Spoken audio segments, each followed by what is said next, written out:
बैंकों के निजीकरण के खिलाफ बैंक कर्मचारी व अधिकारियों ने रोष। United forum of bank union के बैनर तले किया प्रदर्शन। कहा अब सरकारी बैंक कर्मचारियों के लिए करो या मरो की बनी स्थिति। Firozabad United forum of bank union के बैनर तले ओबीसी बैंक के पास बैंकों के निजीकरण के खिलाफ भारी रोष प्रदर्शन हुआ। इस प्रदर्शन में सभी बैंक के कर्मचारी व अधिकारी उपस्थित हुए। संयुक्त मोर्चे ने भारी रोष के साथ ये प्रस्ताव पारित किया कि आज बैंक कर्मियों के पास हारने को कुछ भी नहीं है। सरकार के सारे जुल्मों सितम आज तक बैंक कर्मचारी सिर्फ इसलिए सहन करते रहे हैं क्योंकि वे सार्वजनिक क्षेत्र के बैंक हैं। लेकिन जैसा कई बजट में सरकार द्वारा ये कहा गया कि सरकारी बैंकों का निजीकरण किया जाएगा, वैसी स्थिति में अब सरकारी बैंक कर्मचारियों के लिए करो या मरो की स्थिति बन गई है। सरकार को किसी भी हाल में ये प्रस्ताव वापस लेना ही होगा, अन्यथा बैंक कर्मी किसी भी हद तक जा सकते हैं। रोष प्रदर्शन में United forum of bank union के जिला मंत्री अशोक कुमार माहेश्वरी, सर्कल सेक्रेटरी दीन बंधु त्रिपाठी, अवधेश कन्नौजिया, जितेंद्र कुमार, मनोज कुमार, एच.एल. गौतम आदि ने संबोधित किया। रोष प्रदर्शन में नागेंद्र, साहू जैन, आर.डी. यादव आदि सहित कई लोगों ने भाग लिया।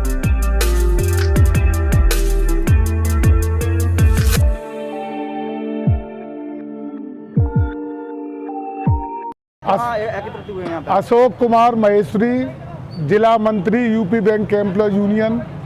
आज हमारे बैंक कर्मचारी और अधिकारी, सरकार ने बजट में जो 2 बैंकों को निजीकरण में ले जाने की बात कही है और साथ में जीवन बीमा निगम को निजीकरण में ले जाने की बात कही है, उसके विरोध में हम लोग आज रोष प्रदर्शन के माध्यम से कर रहे हैं।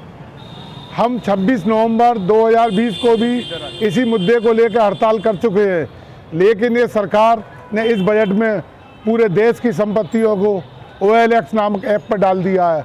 हर चीज़ अपने प्यारे उद्योगपतियों को बेच रही। यहाँ तक गैस की पाइपलाइन, खाली पड़ी सरकारी ज़मीन, बैंकें, LIC, रेलवे, एयरपोर्ट, सभी कुछ बेचने जा रही है। अब कुछ बचेगा ही नहीं तो फिर बाद में क्या बेचेंगे। अपनी गलत नीतियों को सुधारें, सरकारी संपत्ति को बचाएं। आपको पता होना चाहिए कि प्राइवेट क्षेत्र में बैंकों में आप जाते होंगे तो पता होगा, एक बचत खाता 10,000 रुपये से खोला जाता है और वही खाता सरकारी बैंकों में कहीं 1,000 रुपये से, कहीं 500 रुपये से खोला जाता है। हर काम मजदूर, खेतिहर, किसान सरकारी बैंकों के अंदर आराम से आ जा सकता है। क्या ये निजी बैंकों में कोई भी आदमी आसानी से जा सकता है? नहीं जा सकता। सरकार की सभी अच्छी और ख़राब नीतियों को इन सरकारी बैंक कर्मचारियों ने पूरा किया।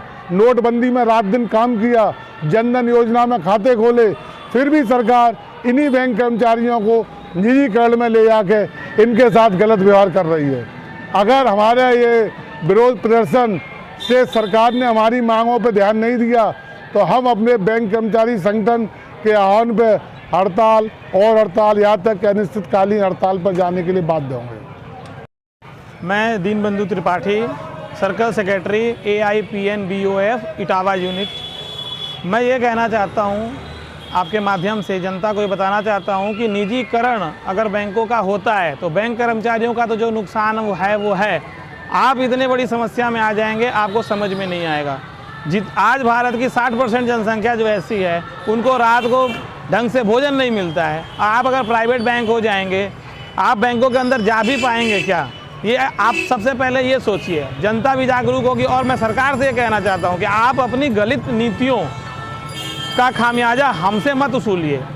हम वही करते हैं जो आप कहते हैं। आप कहते हैं जनधन में खाते खोलिए, नोटबंदी में हम आपके साथ खड़े थे, खातों में हम आपके साथ खड़े थे। अभी आपने कोविड के समय जब सभी लोग घर में बैठे थे, हम तभी भी आपके लिए 500-500 रुपये जो आपने वितरित कराए, हमने वो किए। हमने अपनी जान पे खेल करके आपके हर बात को पूरा किया है। बदले में आप हमें क्या दे रहे हैं? निजीकरण नाम का धोखा। एक बात बताइए, जो भारत के आज जो PNB हैं या OBC को आपने पहले PNB में मर्ज कर दिया, अब कह रहे हैं PNB को प्राइवेट कर देंगे। या आप किसी भी बैंक का नाम ना लिए बिना भी आप कह रहे हैं हम 2 बैंकों को प्राइवेट कर देंगे। आपको क्या हक है प्राइवेट करने का? सरकारी संपत्ति रहेगी, सबका अधिकार रहेगा। अगर आप इसको निजीकरण कर देंगे, कुछ घरानों के पास शक्ति चली जाएगी। अगर आपकी मांगे नहीं मानी जाती है तो क्या करेंगे आप? हमारी मांगे अगर नहीं मांगी जाती हैं तो आज हमने कई जगह पर हमारे यूएफबीयू के बैनर तले हमने कई जगह एजिटेशन प्रोग्राम किया है। अगर ये मांगे नहीं मानी जाएंगी तो हम आगे हड़ताल पे जाएंगे। हड़ताल और बढ़ती जाएगी, ये तब तक बढ़ेगी या तो हमें हमारा हक मिलेगा या हम इस धरती पे नहीं रहेंगे। हम डू और डाई महात्मा गांधी के नियमों पे चलेंगे, या तो हमारा काम पूरा होगा, हमें सरकारी बैंक रहने दिया जाएगा, हमारे सम्मान की सुरक्षा होगी, या हम अपनी लड़ाई लड़ते लड़ते जीतेंगे या फिर मरेंगे। बीच का कोई रास्ता हमारे पास नहीं बचा हुआ है।